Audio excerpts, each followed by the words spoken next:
أكبر الله أكبر ولله الحمد. وقال تعالى الحج أشهر معلومات.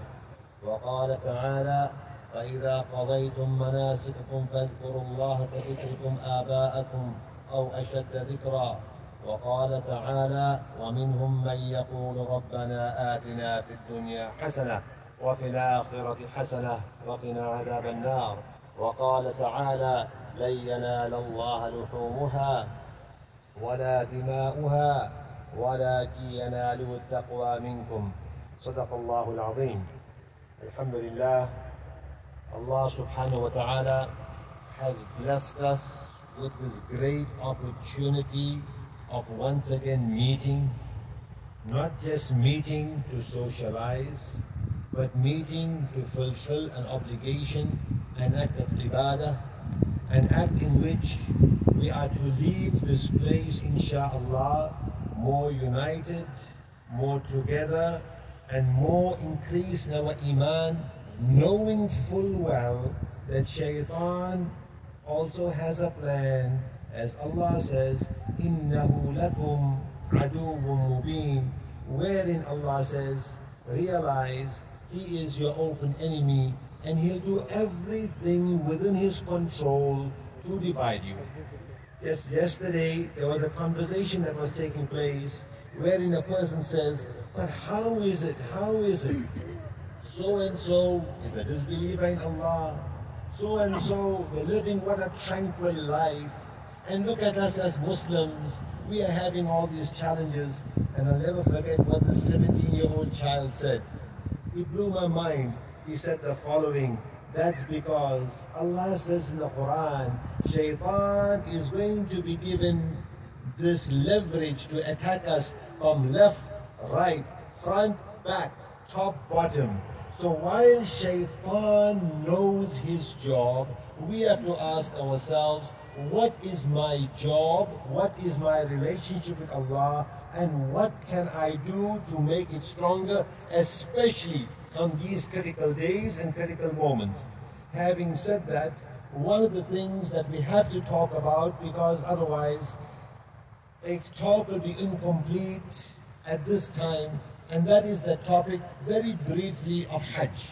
Allah in the Quran talks about it, and Rasul sallallahu ta'ala alayhi wa sallam says very beautifully, if a person goes for the Hajj, fulfills the Hajj, and they come back from the Hajj without arguing, without fighting, without taking part in all the things that diminish the value of Hajj. As Allah says, حج فلا رفث ولا فسوق ولا جدال في الحج وما تفعلوا من خير يعلمه الله إلى آخر الآية, wherein it's basically stated, if you went and you fulfill all what Allah expected you to fulfill and you came back from the Hajj, it is as if you are an individual that has been totally cleansed to the point wherein, you know, when a child is born, what we say, MashaAllah, this child is sinless.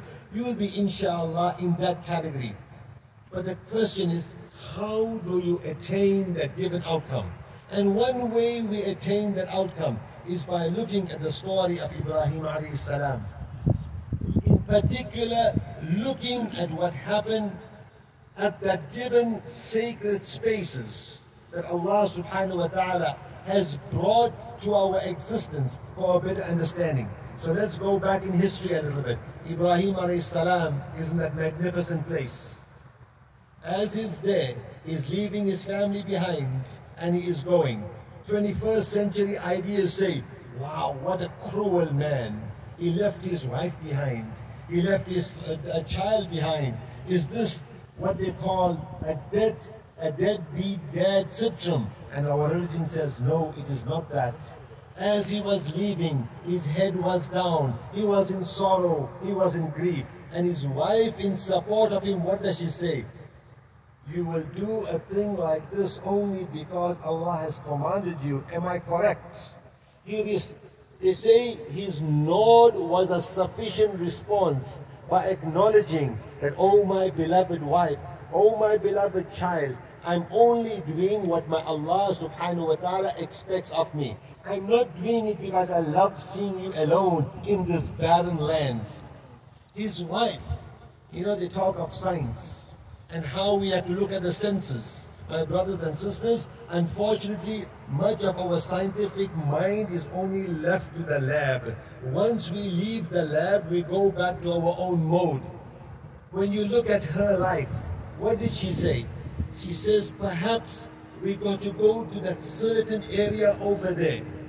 They asked her, why do you wish to go to that certain area over there? She says, because my senses, my scientific knowledge tells me that if there are birds that are circling a given area, the reason why they are circling that given area, it is perhaps because there is water in that area. And Allah has given the instinct of the bird to realize, of the set of birds to realize that if there is water that's going to be there, that is where we got to go. She goes to that area. She begins to do what is known as a little bit of digging.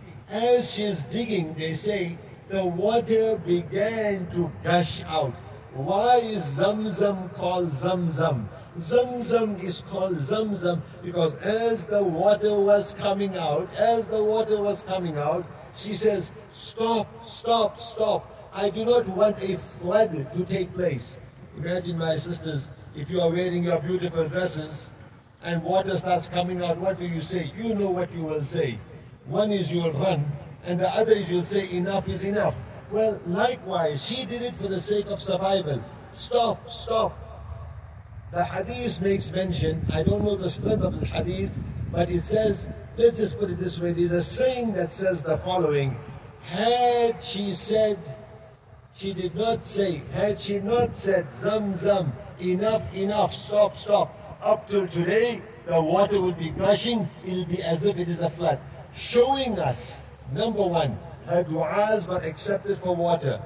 Number two, the lesson we take home is that a mother's dua at the time of need, at the time of grief, at the time of sorrow, at the time of wanting to fend for her child, for the benefit of the child, is a dua that will always be accepted by Allah subhanahu wa ta'ala. That takes me now to my second point. That brings me to the second point, and the second point is the following. When you look at also, from a scientific point of view, what do they say? You must look at the senses, you must see with your eyes, you must be able to smell, you must be able to touch, you must be able to do this and able to do that. When he came to Ibrahim alayhi salam, وَإِذْ قَالَ إِبْرَاهِيمُ لِأَبِيهِ آزَرَ أَتَتَّخِذُ أَصْنَامًا آلِهَةً إِنِّي أَرَاكَ وَقَوْمَكَ فِي ضَلَالٍ مُبِينٍ وَكَذَلِكَ نُرِي إِبْرَاهِيمَ مَلَكُوتَ السَّمَاوَاتِ وَالْأَرْضِ وَلِيَكُونَ مِنَ الْمُوقِنِينَ فَلَمَّا جَنَّ عَلَيْهِ اللَّيْلُ رَأَى كَوْكَبًا فَلَمَّا رَأَى الشَّمْسَ بَازِغَةً فَلَمَّا رَأَى الْقَمَرَ. All these ayah are showing us, number one, when he saw his father worshipping and being a manufacturer of idols, he used his senses and he said to himself, the thing that we are worshipping, can this thing give me life? Can this thing give me food? Can this thing accept my du'as? They say he was only approximately 7 years old when he became curious about these things. He goes out in the real world and he says, you know what? This night that comes into existence, it gives us peace, it gives us sanctuary, and there must be something, in other words, there is nothing better than this. And all of a sudden you begin to see stars. And he doesn't say, MashaAllah, let me teach my children, let me teach my future, twinkle, twinkle, little star, I wonder, wonder. No, he didn't do all that. Rather, what did he say? Wow, these stars are beautiful. These stars are amazing. If the night is so beautiful and the stars are more beautiful, there must be something even greater than that. When he looks at the moon, he realizes, wow, the moon is greater than the stars, so to speak. But there must be something greater than that. Then he looks at the sun, and we know the value of the sun and what it does for society, what it does for humanity. And when he reflected upon that, he says, if the sun is that great, there has to be something even greater than that. And at that point, what does he say? إني وجهت وجهي للذي فطر السماوات والأرض حنيفا وما أنا من المشركين. And this is one of the lessons we take from this story as we go on. And it's the lesson of realizing that I have to turn myself to Allah on every level, because my Allah is my creator, my Allah is my sustainer, my Allah is my nurturer, my Allah is Badi'us Samawati wal Ard. He's the originator of everything. قُلْ إِنَّ صَلَاتِي وَنُسُكِي وَمَحْيَايَ وَمَمَاتِي لِلَّهِ رَبِّ الْعَالَمِينَ إِنَّ صَلَاتِي. Verily, every form of worship. This salati doesn't just mean my salah as in Allahu Akbar and As-Salamu Alaikum in salah. No, every act of worship, every dua, everything. Well, inna salati wa nusuki, every sacrifice. Sacrifice when it comes to education, sacrifice when it comes to family, sacrifice whatever children go through when they go through job interviews, especially in a tightening economy. My sacrifice in how I will treat my parents, my sacrifice in how I will relate with my society. وَنُسُكِي وَمَحْيَايَ وَمَمَاتِي. My life, my existence and my death. Everything is for Allah subhanahu wa ta'ala. That is why the Quran says, إِنَّ إِبْرَاهِيمَ كَانَ أُمَّةً قَانِتًا لِلَّهِ حَنِيفًا. Ibrahim alayhi salam realized this aspect, that everything is for Allah and Allah alone. And what did he do as a result of that? He was إِنَّ إِبْرَاهِيمَ كَانَ أُمَّةً قَانِتًا لِلَّهِ حَنِيفًا. He was obedient to Allah subhanahu wa ta'ala. That's why Allah subhanahu wa ta'ala also mentioned in the Quran, مِلَّةَ أَبِيكُمْ إِبْرَاهِيمَ. Whose real progeny are we of?